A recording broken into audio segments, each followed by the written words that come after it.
Hello students, आज हम करेंगे एक्सरसाइज 4.2 अलजेब्रा। ठीक है, हमने 4.1 की थी जो कि नॉन होमोजीनियस लीनियर इक्वेशन के ऊपर बेस थी। आज जो हम करेंगे वो होमोजीनियस लीनियर इक्वेशन के ऊपर बेस है। अब आपको कैसे पता चलेगा ये होमोजीनियस है या नॉन होमोजीनियस? तो देखो यहाँ पर जो b की वैल्यू है ना वो सारी जीरो आती है, तो वो क्या होती है आपकी होमोजीनियस होती है। अब देखो हमें क्या करना होता था और सारा प्रोसेस वही है, आपको ax is equal to B करना है ताकि आपकी कोई मैट्रिक्स मिल जाए आपको, ताकि आपकी कोई मैट्रिक्स आपको मिल जाए। ठीक है, तो देखो यहाँ पर a के कोफिशिएंट, यहाँ पर सबके x y z के कोफिशिएंट लिखते जाओ। 1 -1 1 माइनस का 3 1 माइनस का 4 7 माइनस का 3 माइनस का 9, नीचे क्या है 4 माइनस का 2 और यहाँ पर 5। x की वैल्यू क्या है x y और ये हो गई z। ठीक है, अब देखो अब क्या करना है। अब मैंने आपको बताया था कि फर्स्ट पर ये चेक किया करो 1 होना चाहिए, 1 है। अब मुझे यहाँ जीरो लेके आनी है। देखो यहाँ जीरो, मैं लास्ट में कहीं पर भी जीरो ला सकती हूँ, यहाँ भी जीरो ला सकती हूँ, यहाँ भी जीरो ला सकती हूँ। ठीक है, तो आप ऑपरेशन अप्लाई करो। कैसे करोगे? मान लीजिए सबसे पहले ऑपरेशन ये लगता है आपका कि R2 tense to R2 plus 3R1। ठीक है, दूसरा ऑपरेशन क्या लगेगा R3 tense to R3 minus का 7R1। ठीक है, R4 की वैल्यू क्या निकलेगी R4 माइनस का 4R1। देखो अगर मैं 4 से मल्टीप्लाई करती तो ये जीरो हो जाएगा ना। ठीक है, तो हम देखो क्या करते हैं। सबसे पहले जो ऑपरेशन मैंने पहले में लगाया था, रफ जरूर करके देखा करो। R2 क्या है माइनस का 3 और ये प्लस में 3, तो ये कितना हो गया 0। तो देखो यहाँ पर तो 1 -1 और 1 रहेगा, ये क्या हो गया 0। उसके बाद यहाँ 0 होने के बाद देखो 1, R2 क्या 1 और ये माइनस का 3, तो माइनस का क्या हो जाएगा यहाँ पर 2। यहाँ देखो माइनस का 4 प्लस का 3, तो ये कितना हो जाएगा माइनस का 1। इसी तरीके से अब R3 में आना है आपको। R3 ये वाला तो 0 हो जाएगा आपका। उसके बाद R3 में क्या है माइनस का 3 माइनस का, और R1 में क्या है प्लस का 7 हो गया, तो ये कितना हो गया 7 में से 3 गया 4। उसके बाद देखो नेक्स्ट में माइनस का 9 है, माइनस का 7 हो गया, तो ये कितना हो गया 9 और 6 15 और 1 16 माइनस का। हो गया क्लियर? उसके बाद R4 पर आ जाओ। R4 में ये तो 0 हो जाएगा। R4 में क्या दे रखा है आपको माइनस का 2 माइनस का 4। R1 क्या है आपके पास 1, तो ये 4 2, ये हो गया 2। इसी तरीके से R4 क्या है ये प्लस का 5 और ये माइनस का 4, तो 5 में से 4 गया, ये कितना हो जाएगा 1। ठीक है, इस तरीके से आपकी ये वैल्यू आ चुकी है। क्लियर है? अब देखो यहाँ पर 0 आ चुकी है। अगर मैं इसको और इसको ऐड कर दूं, इसको ऐड कर दूं, या फिर आप इसको भी कर सकते हो। अगर इसको 2 से मल्टीप्लाई करो और तो इसमें से घटाओगे तो भी 0 आ जाएगा। ठीक है, आपकी मर्जी, आप कोई भी रूल अप्लाई कर सकते हो। ठीक है, मैं इसको ही कर रही हूँ, तो आप क्या करोगे R4 प्लस R2 कर दो और वो किसकी वैल्यू आ जाए R4 की मैक्सिमम। अब आप कहोगे कि R2 में भी तो ले सकते थे, R2 में नहीं लेना, क्योंकि मैंने क्या कहा है नीचे से 0 स्टार्ट करनी है। तो नीचे अगर 0 बनती है ना तो पहले नीचे बनाओ, ऊपर की चिंता मत करो। तो देखो यहाँ क्या बनेगा 1 माइनस का 1 1 0 माइनस का 2 माइनस का 1 0 4 माइनस का 16।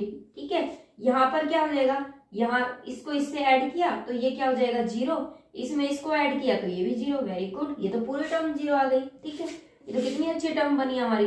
अब देखो, अब अगर मैं इसको 2 से मल्टीप्लाई कर दूं और इसमें ऐड कर दूं तो ये भी 0 हो जाएगा। हम क्या करेंगे R3 tense to R3 plus 2R2। ठीक है, 2R2 किया तो 1 माइनस का 1 1, ये 0 है, ये माइनस का 2 है, ये माइनस का 1 है। अगर मैं ऐसा करती हूँ तो ये 0 हो जाएगा। ठीक है, अब देखो R3 क्या है माइनस का 16 प्लस R2 क्या है माइनस का 1, तो ये 2 हो जाएगा, माइनस का 18 हो गया, ये क्या हो जाएगा माइनस का 18। यहाँ क्या है 0 0 और 0। ठीक है, हो गया क्लियर? अब देखो और कुछ चेंज आ सकता है इसके अंदर। मान लीजिए अगर आप 18 से इसकी मल्टीप्लाई करते हो और इसमें से घटाते हो तो ये 0 हो जाएगा, लेकिन यहाँ तो 0 नहीं आएगा ना, फिर यहाँ तो चेंज हो जाएगी स्टेटमेंट। फायदा ही नहीं हुआ कि एक 0 लाने के लिए दूसरी अगर 0 खत्म होती है तो मेरा तो कोई बेनिफिट नहीं हो रहा। तो हम क्या करेंगे, इसको इतना ही छोड़ देंगे। अब देखो इसकी जो रैंक है, अगर मैं इसको डिवाइड कर देती हूँ, रैंक R3 को मैं डिवाइड कर देती हूँ किससे, R3 को डिवाइड कर दिया माइनस का 18 से, तो ये तो मेरा हो जाएगा, क्या बन जाएगी मेरी जो सीरीज बनेगी, 1 माइनस 1 मैट्रिक्स बन गई, 0 माइनस का 2 माइनस का 1, 0 0 1 0 0 0, ये वाली मैट्रिक्स मेरी बनकर रेडी हो चुकी है। अब देखो यहाँ पर लास्ट में सारे एलिमेंट क्या है, 0 है, सारे एलिमेंट क्या है, 0 है।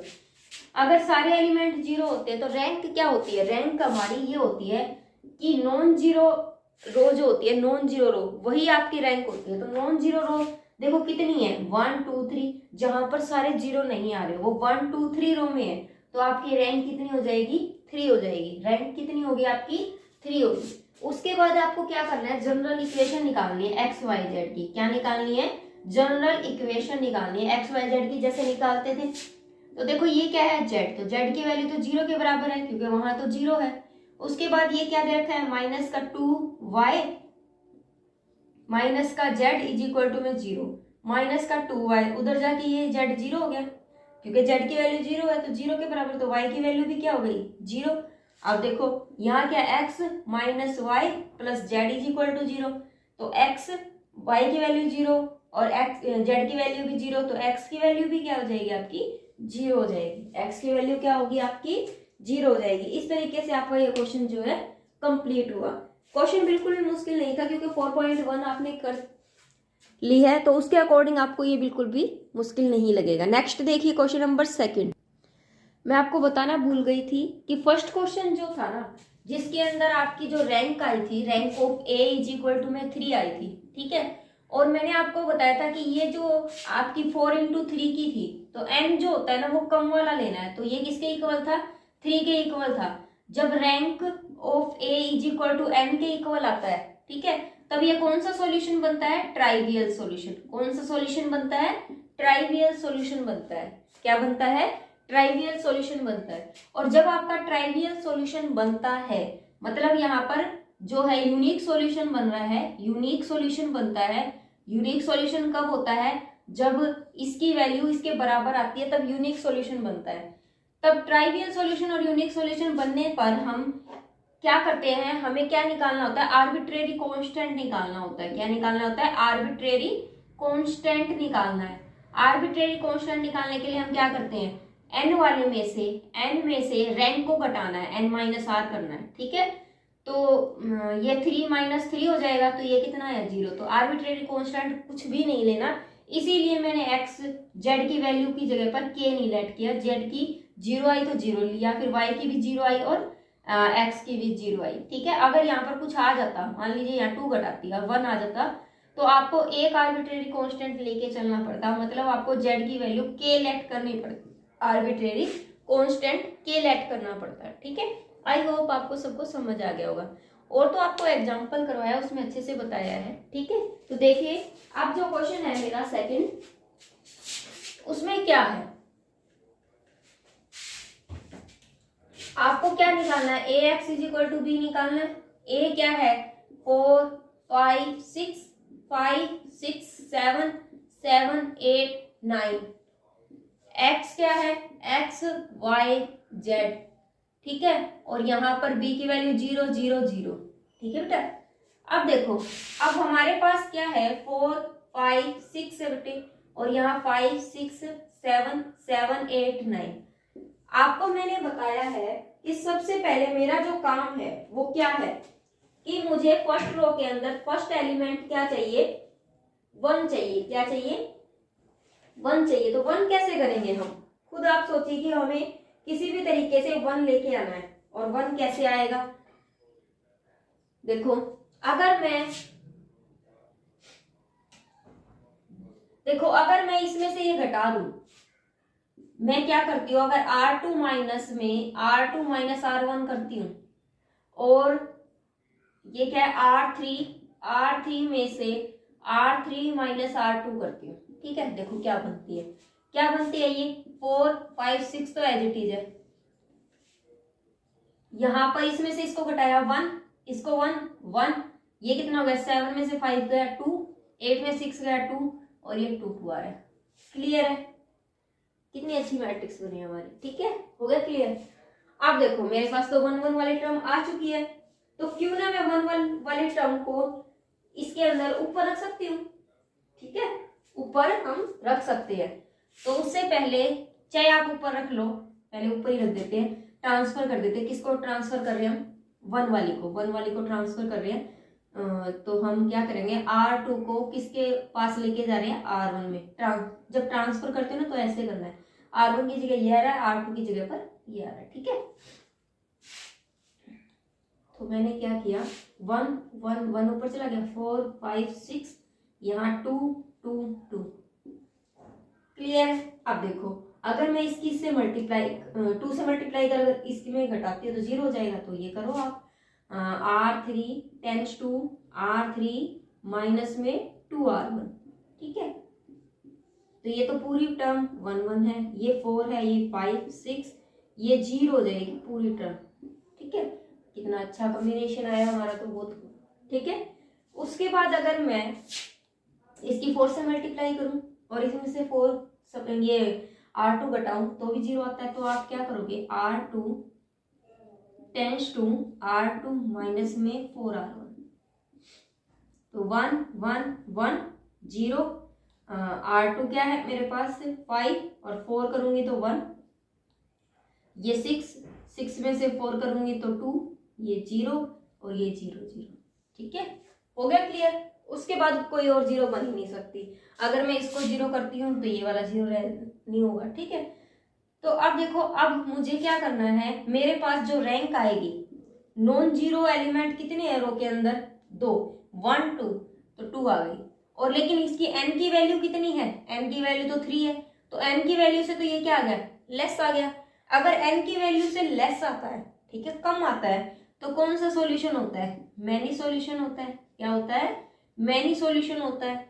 और मुझे क्या निकालना है? आर्बिट्रेरी कांस्टेंट निकालना है, जो कि मैंने फर्स्ट में नहीं किया था लेकिन बताया है बाद में। वो स्टेप आप देख लो यहाँ पर। आर्बिट्रेरी कांस्टेंट कैसे निकालते हैं? n माइनस आर करके। What is n? n is 3, R2 है, रैंक जो होती है वो 2 से डिनोट की जाती है। तो कितना आया? 1। इसका मतलब मुझे 1 आर्बिट्रेरी कांस्टेंट लेफ्ट करना है। क्लियर है? अब देखो कैसे। अब क्या करना है, आपको जनरल फॉर्म निकालनी है। जनरल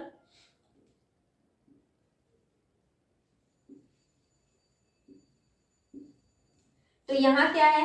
y, ये क्या है? z। तो y plus 2z is equal to 0। Second x y z, x plus y plus z is equal to 0। अब देखो y इज इक्वल टू में क्या हो जाएगा? माइनस का 2z। ठीक है, और x प्लस वाई की जगह पर क्या आ जाएगा? माइनस का 2z, और प्लस का z है साथ में 0, तो x माइनस का z इज इक्वल टू 0, तो x इज इक्वल टू में z। मैं क्या करती हूँ? लेफ्ट कर लेती हूँ, z is equal to k है, कोई एक कांस्टेंट लेके चल लेती हूँ। तो y की वैल्यू क्या हो जाएगी? माइनस का 2k, और x की वैल्यू क्या हो जाएगी? k। ठीक है, z की वैल्यू को क्या लेके चले थे? k लेके चले हैं, तब आपका यहाँ पर ये वैल्यू आ गई। तो आप यहाँ लिखोगे कि k क्या है? k इज आर्बिट्रेरी कांस्टेंट है बेटा। ठीक है, हो गया क्लियर? ठीक है, बिल्कुल इजी था। उसके बाद थर्ड में देखिए क्या दिया हुआ है। देखिए थर्ड क्वेश्चन में क्या दिया हुआ है।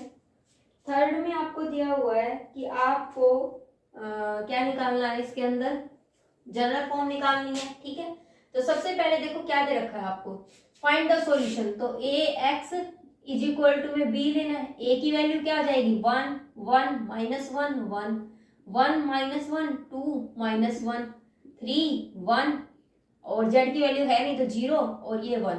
ठीक है, एक्स जो है वो आपका एक्स वाई जेड और डब्ल्यू गिवन है। बी की वैल्यू आपके पास है 0 0 0 0। ठीक है, अब मुझे क्या करना है, इसको रो इक्विवेलेंट मेथड लगाना है। रो रिड्यूस इक्विवेलेंट मेथड, जिसका फर्स्ट रूल क्या कहता है कि फर्स्ट 1 आना चाहिए, उसके बाद आप नीचे से 0 स्टार्ट कर दो। ठीक है, तो देखो अगर मैं इसकी 3 से मल्टीप्लाई करूं, सबसे पहले तो R2 वाला ले लो। R2 कैसे निकलेगा? R2 माइनस R1 करके। फिर R3 कैसे निकलेगा, R3 माइनस में 3R1 करके, ठीक है। तो देखो क्या बनता है, यहाँ तो 1 1 माइनस 1 1 है, यहाँ 0 हो गया। R2 क्या है, माइनस का 1, और R1 तो ये माइनस का 2 हो गया। उसके बाद क्या है, 2 प्लस का 1 3 हो गया, -1 और -1 माइनस का 2 हो गया, ठीक है। उसके बाद देखो R3 में ये तो 0 हो गया, R3 1 माइनस का 3 तो माइनस का 2। उसके बाद क्या है, 0 और माइनस का ये प्लस का 3 ये 3। R3 क्या है, 1 और ये माइनस का 3 माइनस का 2, ठीक है। ये हो गया। अब देखो क्या करना है, अब उसके बाद क्या दिया हुआ है आपको, ये तो हो गया 0। अगर मैं इसमें से ये घटा दूं तो ये भी 0 हो रहा है। देखो आप क्या करोगे, R3 माइनस में R2 करके और R3 की वैल्यू लिख दो। ये तो है 1 1 माइनस 1 1, ये है 0 माइनस का 2, ये 3 माइनस का 2। अगर इसमें से ये घटाते हो, ठीक है, तो ये तो क्या हो जाएगा 0, इसमें से ये घटाओगे ये भी 0 और ये भी 0, ये तो पूरी टर्म 0 हो गई। ये तो बहुत अच्छी बात हुई, ठीक है। उसके अलावा और कोई 0 नहीं ले सकते, क्योंकि अगर आप इसको 0 बनाना चाहोगे तो ये 0 नहीं रहेगा, तो फायदा नहीं हुआ। एक 0 हटाने के लिए आपको दूसरी 0 लेनी पड़ेगी, ठीक है।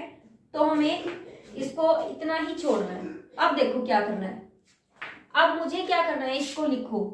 इसकी जो रैंक आएगी वो कितनी आएगी, नॉन जीरो रो कितनी है, 1 और 2 है, तो इसकी रैंक आई आपकी 2, ठीक है। और n की वैल्यू आपके पास कितनी है, 3, तो लेस देन आई n से।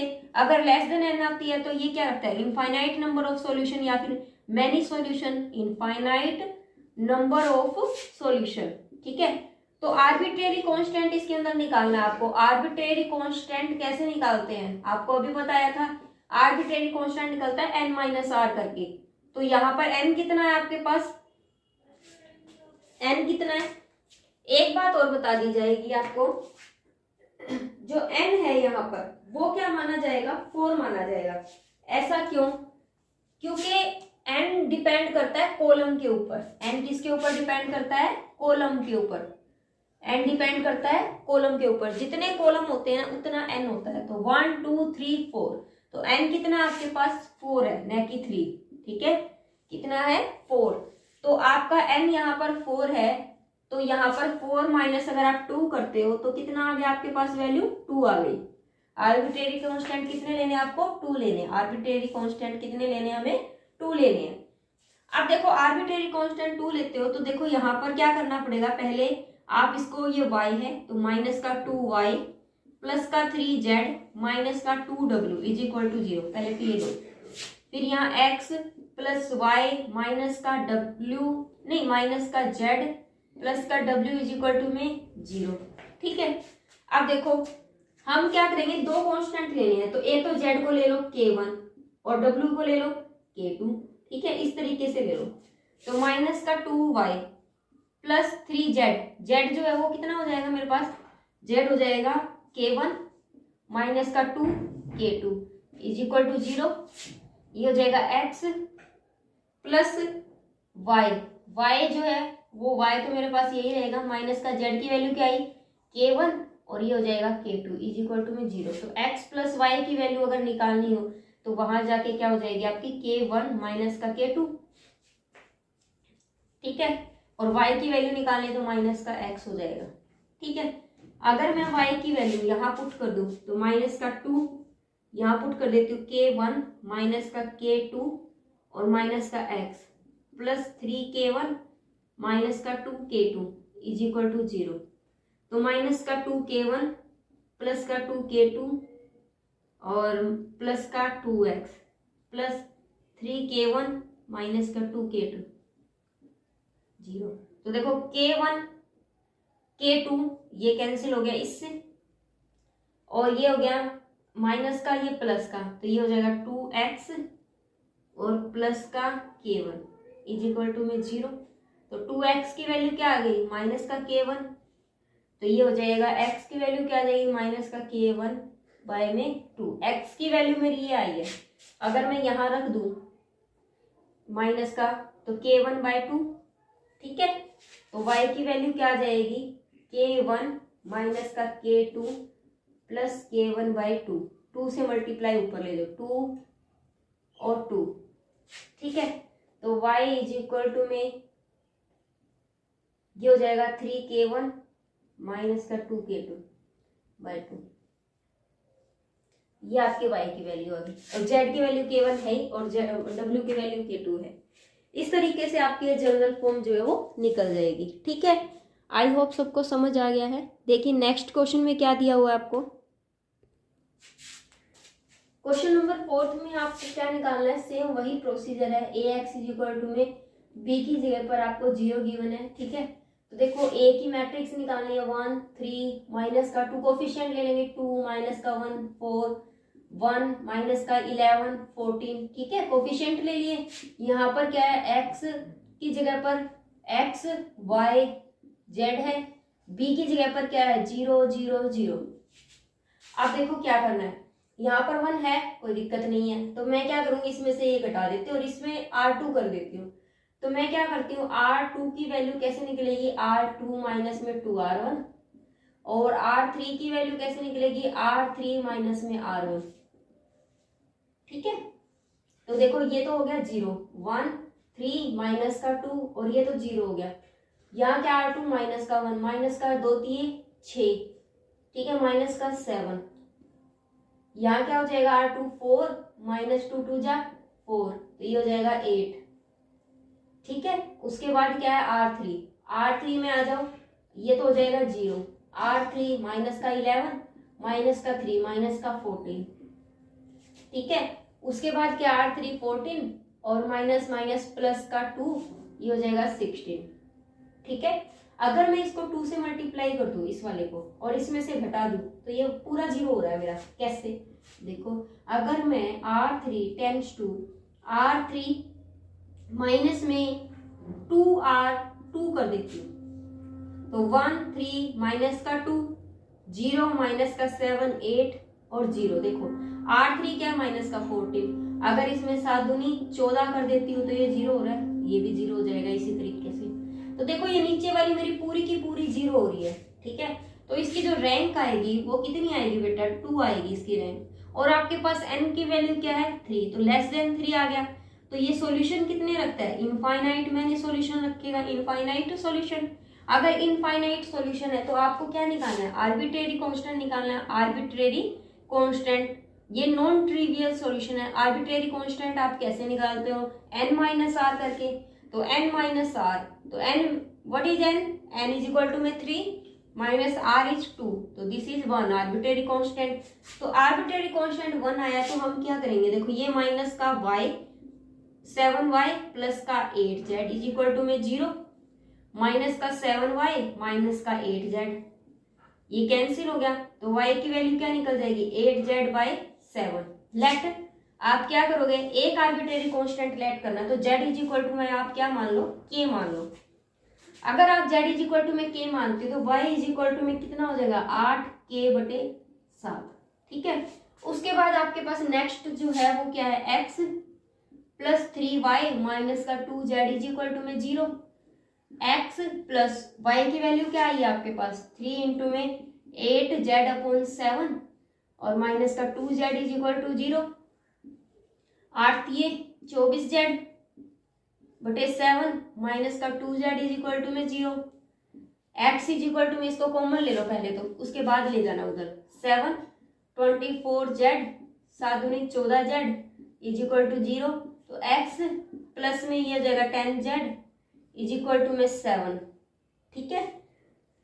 और z की वैल्यू क्या है, k मानी थी हमने, इज इक्वल टू में 0, ठीक है। तो x की वैल्यू क्या हो जाएगी माइनस का 10k/7, ये आपकी x की वैल्यू आ गई, ये y की वैल्यू आ गई। y की वैल्यू आपकी क्या आई है 8k/7 और z की वैल्यू भी क्या आ गई, k आ गई। इस तरीके से आपका जनरल सॉल्यूशन भी आ गया और आपकी मैट्रिक्स भी सोल्व हो गई। आज इस वीडियो में हम 4.2 के इतने ही क्वेश्चन करेंगे। नेक्स्ट वीडियो में हम 5th 6th 7th क्वेश्चन करेंगे। तब तक के लिए बाय बाय, टेक केयर। जल्दी से जल्दी सभी बच्चे इस वीडियो को मोर टू मोर लाइक और सब्सक्राइब कीजिए, शेयर कीजिए, क्योंकि आपका शेयर करना और सब्सक्राइब करना हमारी मोटिवेशन को क्या करता है, increase. Thank you, have a nice day, bye.